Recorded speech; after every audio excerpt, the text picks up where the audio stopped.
This is Nick with Build Brothers Roofing and Solar at 8084 Lakeport. Out here in Mira Mesa. Started my inspection. We always like to start underneath the eave of the house. So your eave is going to consist of your fascia board, you have your rafter tails, and then you have your starter board. And the reason why we like to start underneath the eave is that it gives us a really good idea about what kind of wood damage we can expect on this roofing project. So we see we have some wood rot going all along the fascia. There's also a good amount back on the other side. I took a bunch of pictures of that as well. But this looks to be one of the original roofs. This is a second layer of shingle that is on this roof. And a lot of times what ends up happening with that is, we kind of put a band-aid on the roof and the old wood that should have been replaced ends up staying. So there will be some, a decent amount of wood repair on this product, but I want to go ahead and point a few things out.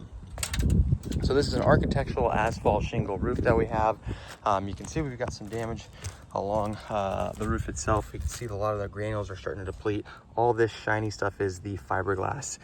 So as this material ages and as the oils on this asphalt material start to evaporate, the granules on the shingles start to deplete, and everything, the adhesiveness starts to go away too. So you can see how everything's just kind of coming up at the moment. You also see that this roof is installed with staples that is not up to code.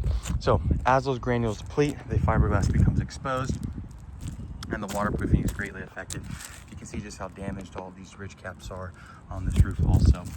We've got a large HVAC unit that is no longer in use, that is going to need to be removed.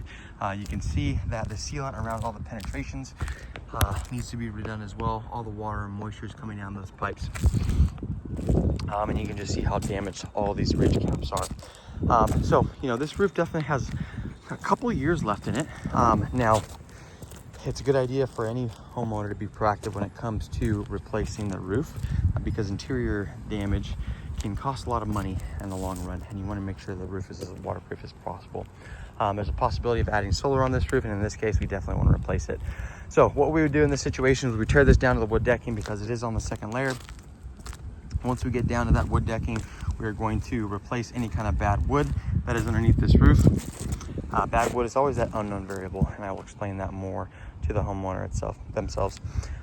Once that bad wood is replaced, we're going to replace this standard felt underlayment that's underneath this roof with a layer of synthetic underlayment. Now that synthetic underlayment is part of the Owens Corning roofing system. We're an Owens Corning preferred contractor, so that means that this roof will come with a 50-year warranty from Owens Corning to go along with a lifetime workmanship warranty from us.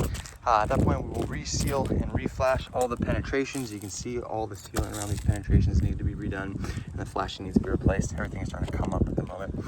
And then we'll install brand new drip edge along the entire perimeter of the roof, brand new starter shingle as well, and then the architectural shingle will go right back on top of it. And then depending on what color we end up going with, we'll paint the penetrations to match the color of the shingle roof as well.